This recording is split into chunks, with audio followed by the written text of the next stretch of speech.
And well, right away I notice the IC has been cut off, and it continues, returns the favor, at least to some people, by putting a dot here because the CNO does not need that dot there. And, a couple of companies do. This is something that kind of works its way into XX games.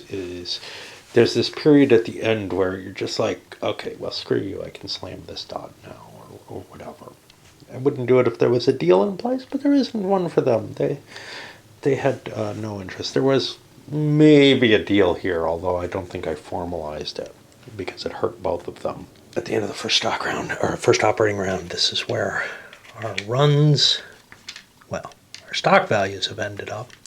Our runs are also up here, and you can see they've kind of depreciated with the dotting, even though people are trying to work around. For example, the CNO trying to eat around to this Chicago. Well, they got blocked out, maybe in part because of the IC's dot placement there, cut off some routes. So now people like the NYC are trying to cut back in, and that's causing collisions in terms of, track that I wanted to be left alone so that I could upgrade, no longer being available for the upgrade. So for example, here, there would be a way to get the CNO track, but it requires this track. And both of those have been used already. So, the remaining tracks just don't do the job. And that's kind of where the problem lies. There's not one of these except for that. However, they were able to improve their run up to 33. The B&O ran a little earlier in the phase, so they didn't get to take advantage of that better route with their same train. Doesn't look like we're going to get to the new trains. It's hard to tell, but it doesn't look like... I don't know if it's going to break here. I really don't know. And it's harder to tell because I've moved so many of those over here. If those big stacks were over here, these are 500s. Yeah, so that I wouldn't have as much clutter on the board. But if those big stacks were over here, maybe I'd be more convinced that the runs were going to pay out. Let's see what we got here. 3, 4, 5, 6, 7, 8, 9, 10, 11, 12, 13, 14, 15, 16, 17, 18, 19, 20, 26. It's 2,600.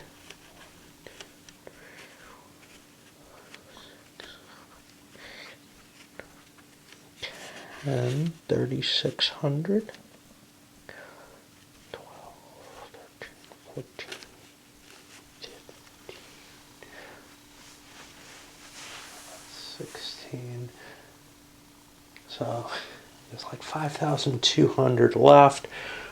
Our runs are not all that big, but still 65 times 3. Let's just... That's, say, another 60. So that's like 2,500, and we've gotten the bigger portion of the runs out there. So I don't think it's breaking this round. So maybe those trains will happen. And it might even go 2 sets of operating rounds. I doubt, or 2 sets of complete rounds. I doubt that's going to happen. But certainly that's a nice thing for the people, for the guy holding the Erie and the B&O, who's already doing pretty well. One of the reasons these guys came up with their collusion was he views him rightly as his opposition, and he says, well, maybe I can come in second out of this. It was a 5-player game, so coming in third isn't that terrible. This is kind of a tedious part of the game. I always say this in an XX game. Where you squish one route, another one comes up. So for example, the IC is now running, okay, one east-west route here, but they've got another one running up here now. They just get to pop out another thing. And now they're up a few more bucks to 67. There's rich areas they're not hitting, so they're not getting the full value of what they were getting with their other run plus the east-west. But they're making more money again. And it's just like, it's like this whack-a-mole game. And it's one thing I kind of like with 18OE. They have this idea, at some point in the game, you are no longer allowed to, refigure the runs unless you add a train, but it's very late in the game, and it wouldn't apply in this particular circumstance. You'd still be able to block things out. In that game, there's not a lot of room to block out track, so generally those runs actually kind of stabilize more than they do here. There's so much capability here to like dot something out and then work your way around it and all this, that, and the other. And in that, there really isn't. But it becomes this obnoxious thing because you've got these values here. You could just say, hey, for the next rest of the runs, because everybody's got their permanent trains or whatever, there's some possibility of some jiggling going on over here, and of those guys getting a train. But otherwise, just leave the runs as they are. Because you're going through all this effort and somebody squishes your run and then you get most of the value back, and it's so petty and fairly inconsequential, especially when the game's not terribly close. But I at least feel absolutely compelled to try to squeeze out every last penny. GT, which actually may have had a better run last time as well, but didn't bother to take it, is now finding its run coming down this way instead of up and through. That's a couple bucks. And then the other run is just, it's not hitting as many skip cities as it might, but that's no big deal. And it's up to a 65, which is pretty decent, so they're squeezing the most out. They used their last bit of cash to upgrade Chicago. That's a $20 increase for both runs, so that's an extra $4 there. So that's really where they squeezed out the extra money, because I think they were at 61, so maybe they didn't gain anything other than that. This run, it only made $34 a share, which only made it at one space, but it released 40% of its company, which was about $200 short of $250 short of buying this big $900 train. So they added another couple $100 into the treasury, not a huge amount, but we're going to probably see the same kind of thing with the Erie, because it's also, at 150 each, and with this extra money, it's got enough to float a train itself. At the end of the second operating round, the bank has not broken. Hasn't broken by quite a bit. You see the stock values there. It will go next time, there's no question. And in terms of valuations, well, we've got this dodging back and forth. The NYC managed to get its run up to a 70, which is pretty sweet. Running the pair of sixes. I don't think they've got east-west yet on everything. I think they need to hook up through here to get 2 east-west routes. You got people dotting all over the place. So this location, well, because the B&O put a dot there, well, now the NYC can close that out, because, hey, the Penn and the NYC used that. That's great. I'm not too worried about whether the IC is able to get through or not. It wasn't anyway. The Penn closed this one off. This got closed out. Everything's getting shut down, but at the same time, you've got these evasions. Like here now, there's a looper going around this one. The Chesapeake and Ohio has this painful situation where they're running here. They don't have quite enough train to do east to west. So what they actually, I think, decided to do is a west to west.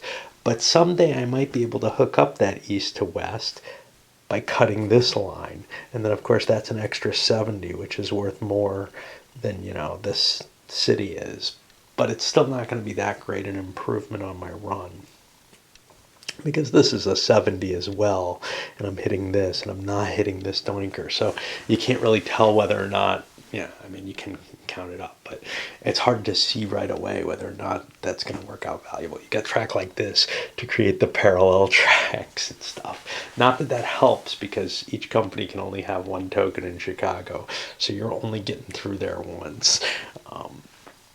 And that's kind of the big bonus, but it allows you to run one into Chicago if you're one of these two companies.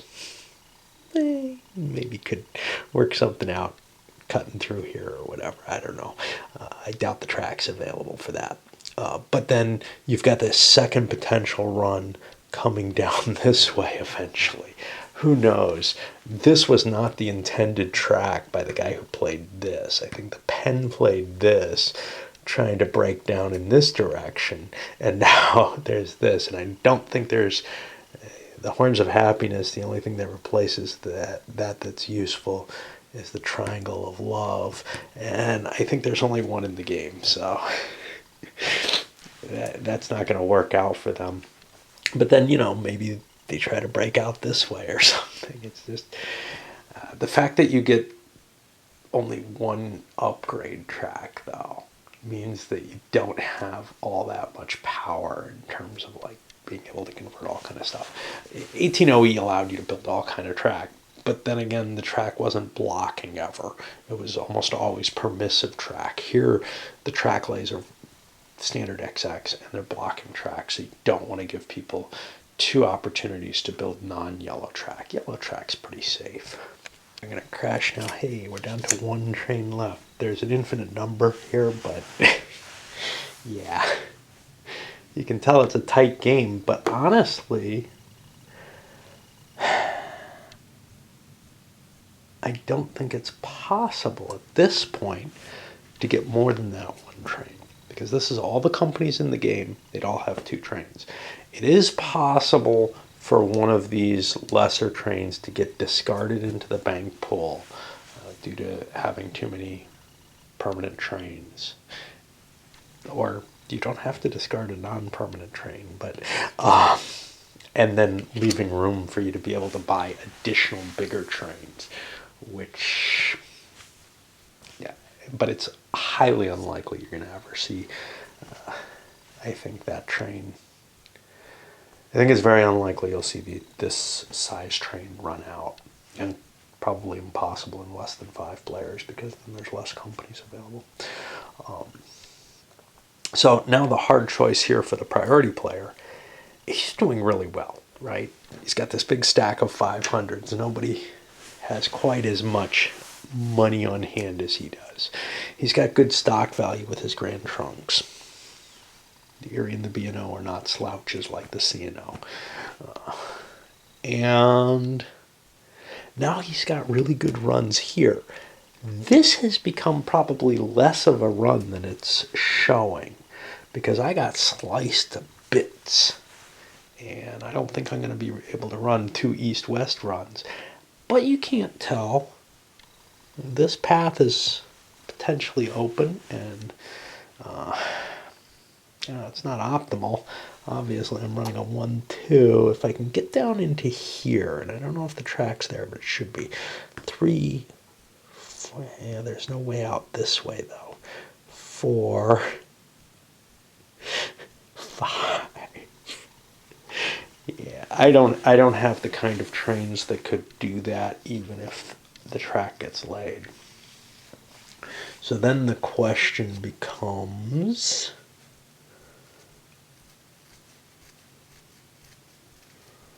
well, this could be a path, but I mean, those are going to take so many track lays. We're only going to have 2 more operating rounds in the game because the bank is pretty depleted at this point. All right, entering into the stock round, we got a bit of a problem. He's at full certificate limit. He's at full certificate limit. He's not. He starts buying B&Os. Now, he's got a bunch of NYC shares. He's got the C&O that he's holding on 20%, but nobody terribly wants the C&O. He might end up with it at 30% instead, but he's got a problem. He can't defend the B&O and the Erie. He could sell a Grand Trunk and buy one of the B&Os. And that would kind of telegraph, okay, stop screwing around with the B&Os, go to the Erie. But on the other hand, I don't know. I don't know if there's any real reason. I kind of like the shares in here, so I'd kind of rather not end up with a bunch in the stock market because this guy sells them off. But there's going to be a bunch in the stock market no matter what, because he's not going to pick up the slack, and I can't either. So I I guess it really doesn't matter where they end up. Uh,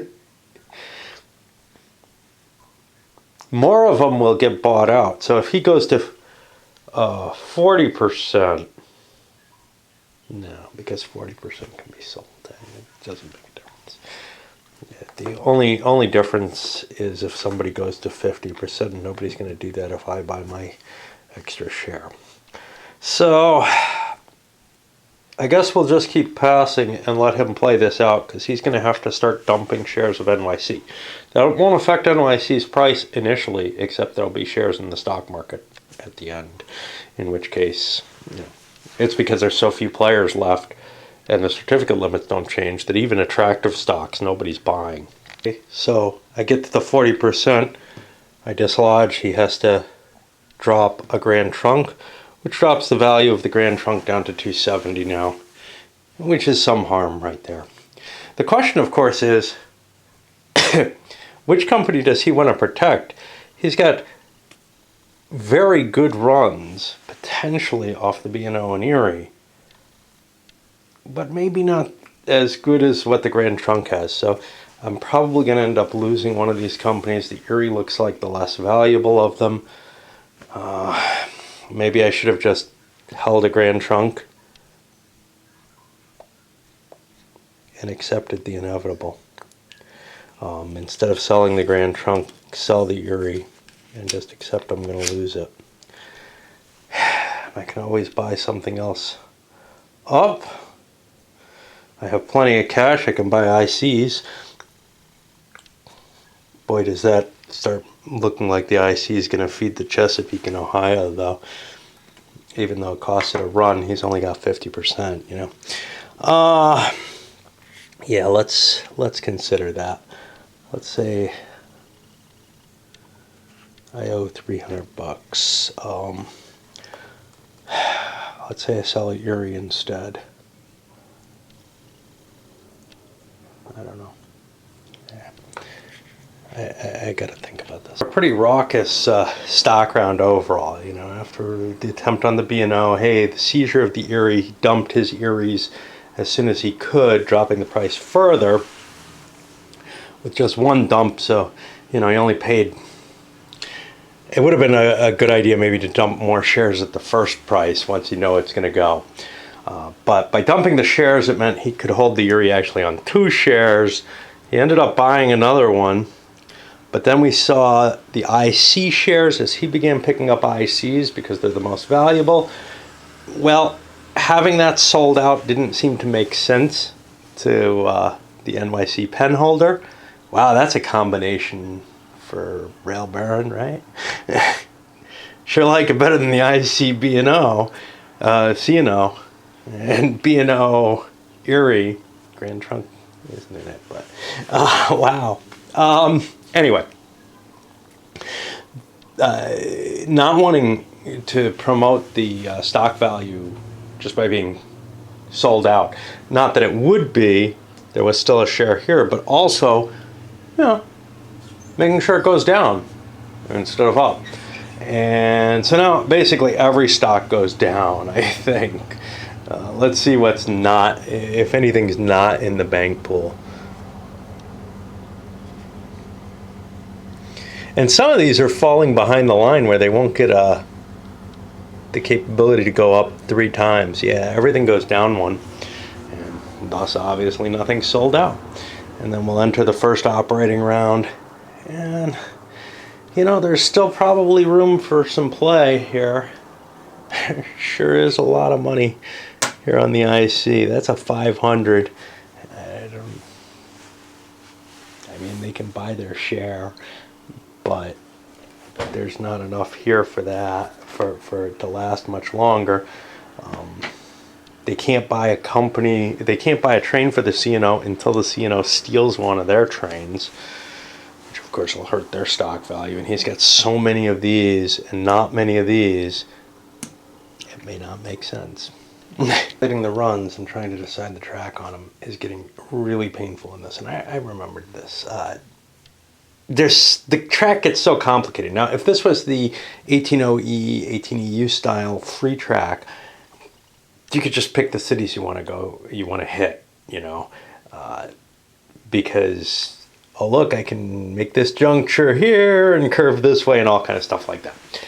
But because this is more traditional 18XX stock track, it becomes much more difficult. Now, that's not a problem in most XX games, but look at this track. It's covering every fucking tile space in the board, basically. I mean, there's a little bit here and there, but otherwise we're just coated, which means every place you have to go look and see, hey, is there the track that works for me? What's here? And in the case, it's not that big a deal when you have the early trains that are kind of small, but when you have a couple of big trains for each company, and they have specific routes they need to make, like these east-west routes, and then they've got some significant constraints. In the Penn, if you have enough constraints, it becomes easy because, hey, you can't make two east-west routes or whatever. But with the Penn, it clearly could make two if it had the right trains and the right track. But it's unable to find it. It manages to get itself a 66 run, which was enough to jump at 3 stocks, but three share value. But I spent, I don't know, maybe a half hour trying to figure out, what was going to go on. And I eventually settled on, eventually I'll be able to make it this way. And this is sad because the Penn's sitting on dots all over the place. And in fact, I actually have another dot. I don't have the cash to buy it if I bought the share that I did. I'm just trying to see if there's somewhere that I would want that dot. I don't think I want to take the opportunity away from the NYC there. There's very few other dots, so it's not like anybody's going to really be helping me close things out. But if they do, I might want to make the second choice. But I think I'd rather buy the extra share at this point. Okay. But, I'm fatigued already after doing three of these big 2-train runs on here. The Penn was particularly hideous just because of the track lays. Hey, whatever was going on here doesn't quite do it for the Penn, at least. And I think it did it for the GT, but the GT didn't have cash to lay the track, so they weren't able to just shoot down the way they wanted to, because they're running a northern and a southern route. And they won't be able to, they're not able to influence the track because they have no fucking cash. And it's just not worth it. So unless somebody hooks them up before they go next time, it's over. The bank is dead as far as I'm concerned, but I haven't put it in its grave yet. Got a lot of starting to put the 25s over there, simply because, well, who knows for sure, especially if the C&O does buy a train off the IC. One of the problems with the IC is that 5 train isn't worth a whole lot to them. But it's worth $20. Which is probably about what it's worth to the C&O. There's more shares of it here. I'd be able to get a bigger train, but it's not going to help me. Well, yeah, I'm not going to get another run with whatever train I buy. The only thing that would do is maybe extend the game, so it's almost certainly not worth buying that train. Boat runs, they join the big boys up here, not with their 2 big trains, and they're actually able to get 2 of those east-west runs by upgrading here. Believe it or not, they're doing it through the northern route instead of 2 southern routes, which looked like it would be easier at one point. One of the reasons I have this dot, but I needed this dot to be able to make that northern route, so that worked out fine. That gave them a triple payout. I've decided this is broken. There's like $600 here. 1, 2, 3, 4, 5 in the greens, and then probably an equivalent here. Obviously, with this only being the first operating round, we're going to break that. The B&O made 600. It's going to make it again. Pretty much guaranteed these guys are going to make it again. So I'm going to flush all of the money that I pulled out of the bank out, and then we'll just keep running. See, it's hung up right here on the 150 space.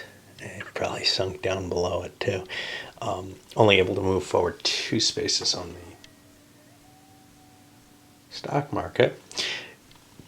which is falling behind most of these other guys who have been pushing for 3 spaces each.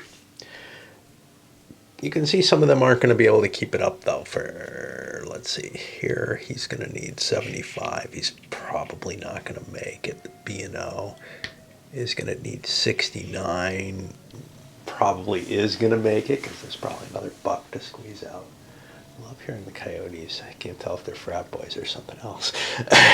They're coyotes. Yeah. It's bright in the city. So, I'll be able to make the 3 spaces next time, where a lot of these companies are only going to be making 2. But it's just such a bummer when not only did I lose the space for going back, but I lost another $15 here. Quick math to see if my intuition's correct. My intuition is, look, I'm holding 6 shares of the Illinois Central. There's no way cutting my run by $20 is going to make up whatever I can pull off the C&O. I don't even want to calculate it. The C&O doesn't have a lot in the way of dots. I'm basically running a single east-west run. Conceivably, I might be able to I should be able to run an east run, west run up here, which would be 70, 100, 150, 240, 330, and this should be 70, 90. Let's see, I'm not hitting any of this, so I can run up through here, 70, 90, 19, that's a 4 train. But now things start getting tricky. I come up to here. I wasn't going through that, was I? I hope not. Yeah, I was using this, so I'm not going to be able to do that. Okay, so this becomes really, really tough, because if I can't cut that, well then maybe there's a track for that. I don't know. Let's see. Yeah, so there's a track that'll fix this piece so that I can swing back in. So then 70, 80, 90, 150, 190, 210, 300. Okay, so we'd say this is worth, say, 63, but right now what I'm looking at as a run, maybe a little more than half of that. It's hard to tell. So 70, 90, that looked pretty good actually. 15, 19, that's 4. 19, 28, 37 is my current run. Okay, so if I subtract 37 off this, we're talking about a 26 difference. Well, we're talking about losing 22 from this over 4 additional shares, as opposed to the 26 from this. So obviously, the 37 run is better for me to go with. I would love to get an extra train on there for another run, but it's not worth me slitting my wrists on the IC, even if IC helps him. So this will go up all the way to 37. 370 is going to be twice this, and we'll pay that little doinker out. It's only $74 in my pocket. Like, the runs are basically pro forma, but sometimes I find some weird things. For example, well, the B&O managed to get its 69, so that's cool. I thought they would be able to. They managed an upgrade. It's really hard to find brown cities, places where you can upgrade a brown city, though, because they only have one blank side on them in this game, and most of the places remaining have more than one blank side. I'm going to close the door. On the other side of things, though, the Penn, I was only able to come up with a 63 run. Now, they were kicking around 67 before. I don't think any dots have been placed. I'm left with the... I didn't try terribly hard, but last time I don't think they ran east to west twice. I finally have that hooked up, and maybe they were able to make more money running through this rich stuff or whatever, but I just didn't want to go through that headache of another 30 minutes trying to figure out their best run. I did 2 east-wests, which I thought would be great. I ended up with less. I believe I counted the male run in, and maybe I cheated last time. It's quite possible. Or maybe I'm missing something this time. It's one reason I kind of like just setting them there. The truth of the matter is, it's 1, 2, 3, 4, 5, 6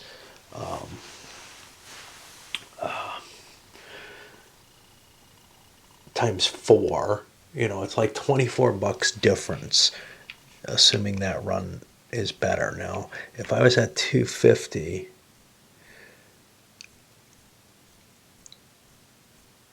if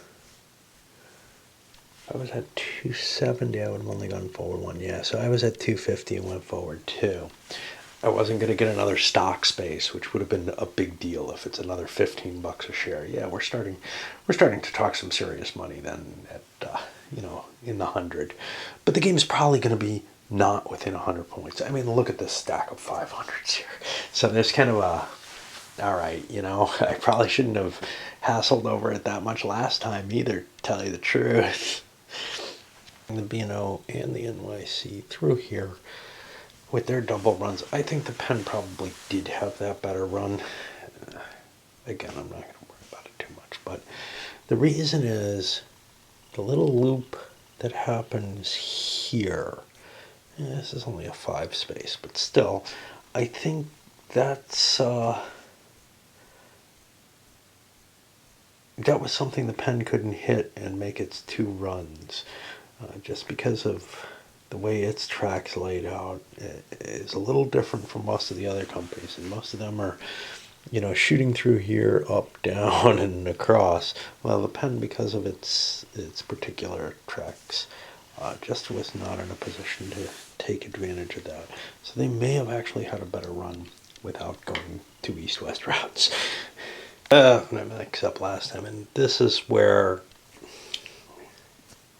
switching track types is causing me problems, I think. But I always have trouble with this. So I've been trying to, break in through here or whatever, and this just doesn't work. You can't, this track goes this way or this way. It doesn't go up this way. So I can't use any kind of curve there. But for the C&O, last time I had them running at 37, and this time I can't find it. And again, they did not get dotted out. I think last time maybe I made some errors in terms of reading the track. Again, it's not going to make too much difference. 2 shares of that in his hands. But I'm running 1, 2, 3. Okay, from here, I could come up this way for 4. But then that starts getting me nowhere. Okay, so then another option, but maybe there's a run down here. We'll see. But another option is 1, 2, 3, 4, 5. Okay, now I can get 60 here, but I'm not getting the east-west run again, which it looks to me like that's what I counted as 2, 4,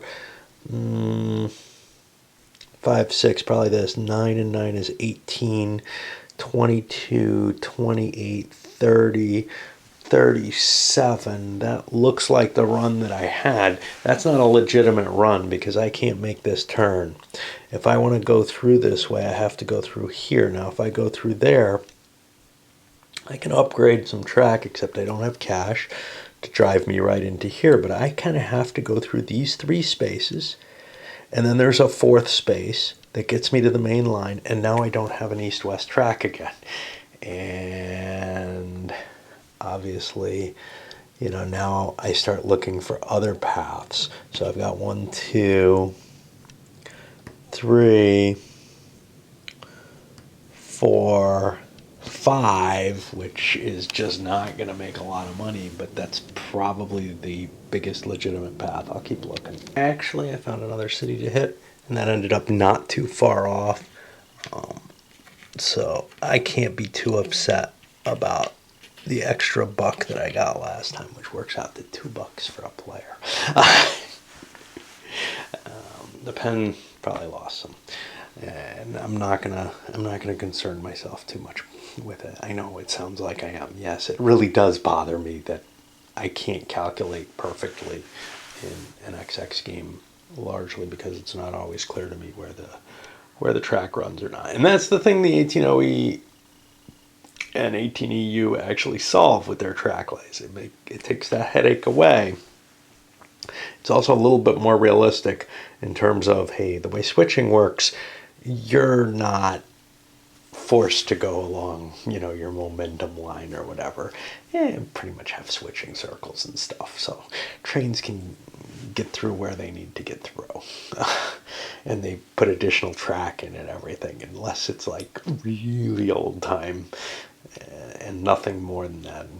In these games, that's represented with the yellow track. So it's silly to claim any kind of, accuracy of these kind of track lays. But the other side of it is it does make for an interesting game in terms of blocking. I am very prone to mistakes, though, and especially so when I have spaghetti rails. When, on the other hand, the counting that I have to do in an 18OE gives me so many options of places to run to, which is one of the other problems this game in particular has. Is there's just so many different places you can run your trains,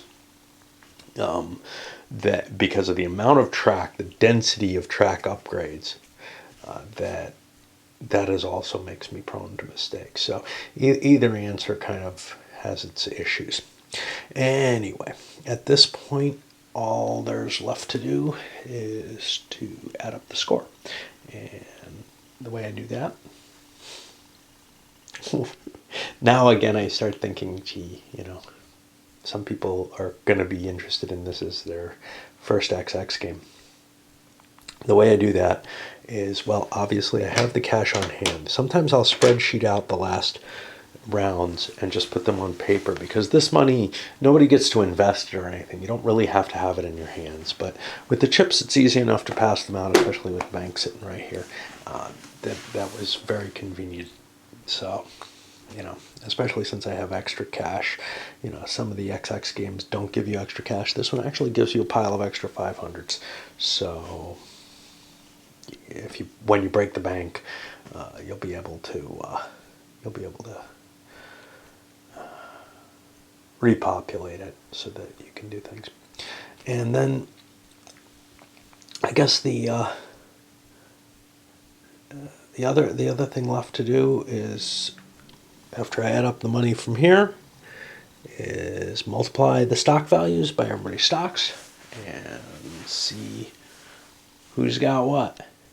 And we've got, a significant disparity between the valuations on the different stocks. The late starters, some of them were able to catch up and at least make some of the ground up, but the poor C&O is just so far behind. And we'll see how much of this stock value is going to make up for maybe that big stack of 500s. But both the other players have big stacks of 500s. I have an extra $100 a share on my main company over the Grand Trunk, and that was made up in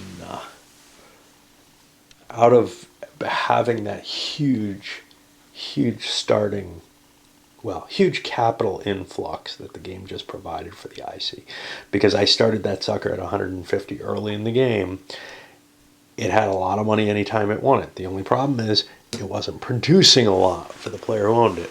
And the interesting question is, this game has so many differences from the more traditional 1830 style games that, hey, maybe this makes a difference. Look at that stock valuation difference, $100 a share. That's well, maybe that's not that much. That's one of these chips, right? Okay.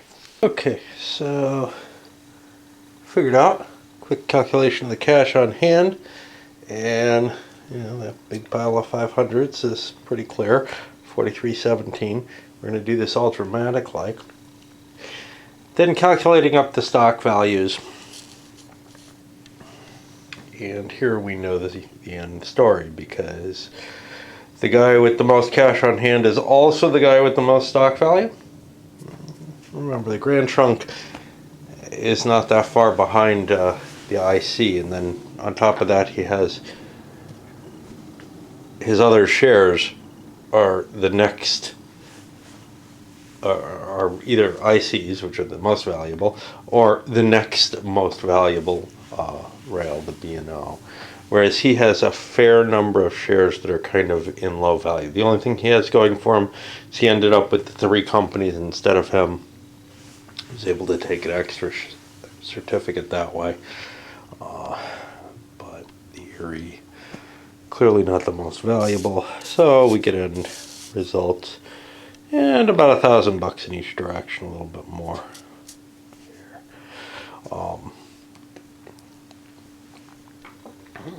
So, whatever little calculation errors I made at the end were insignificant. What might have been, what obviously, you walk away from this, you say, look, number 2, that's the guy who ran the IC, didn't make the great early money, etc. And that obviously doesn't look like it's a viable strategy. It's not that obvious. First of all, the couple guys who dropped out or were destroyed, one of them was making decent early money, I believe. The other one, I think, was kind of having trouble right from the beginning. I don't think the C&O was doing all that well right at the beginning. But one of them started 2 companies. And, he had trouble working the 2 companies together as well as he thought he should, the NYC and the Erie. But he was making fair enough money. The problem is, of course, his strategy was one that the rule book very clearly says, this is how you go bankrupt. It felt so unlikely to me, because usually in an XX game, the more companies you have, within reason, you start them with reasonable amounts of money, etc., the more likely that you are to kind of dominate the board and control things enough and be able to make more cash. So I thought that the synergy between the NYC and the Erie would be valuable. It turned out not to be. They just ended up stepping on each other. Maybe if the Erie grabs this token, it would work better, but as it stood, they just really were not able to help one another particularly much. And, what we end up with is actually 2 people who ran companies that started at middling high values, although the NYC and the Erie also started we're not talking about people starting them at the low end of the value chain here. These were all started in the middle. So it's hard to understand why the NYC and the Erie in particular, and the C&O for that matter, were in financial straits. And where the Pennsylvania and the Grand Trunk were not.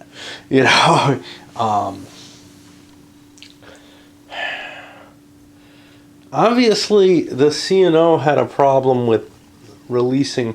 It may have more to do with the timing of the releasing of shares and the fall of the trains, the patterning of the trains, than anything else, really. It doesn't seem to me that those companies were any less viable just due to their cash flow, their initial starting values, than the NYC or the Grand Trunk were. So there's my opinion on that. This is a shocker of a game for me. And, you know, I'm getting some feeling for why the couple of times I've played it, everything feels like kind of a normal XX, but the pace and and some of the decisions you make in this are just so different than what you make in other games, especially some of the cute little rules like being able to release 50% of your stock, and just get that cash a little later when it's more valuable. And eventually you do get your full, well, does everyone? I don't know. Did all the ICs ever get flushed out? They could have been at any point. He had tons of money on the thing, though. You look at it. He's got enough room for he's got enough money for 2 more trains, basically. 2 more permanent trains on there. And that's a sign of something, that money came out and became available too late. Now, why did it become too late? Well, because these companies didn't end up in his hands early enough. They ended up in his hands at a time where shifting that money would have been too difficult. All right. Anyway, send this up and clean up, and then see what we get for a review.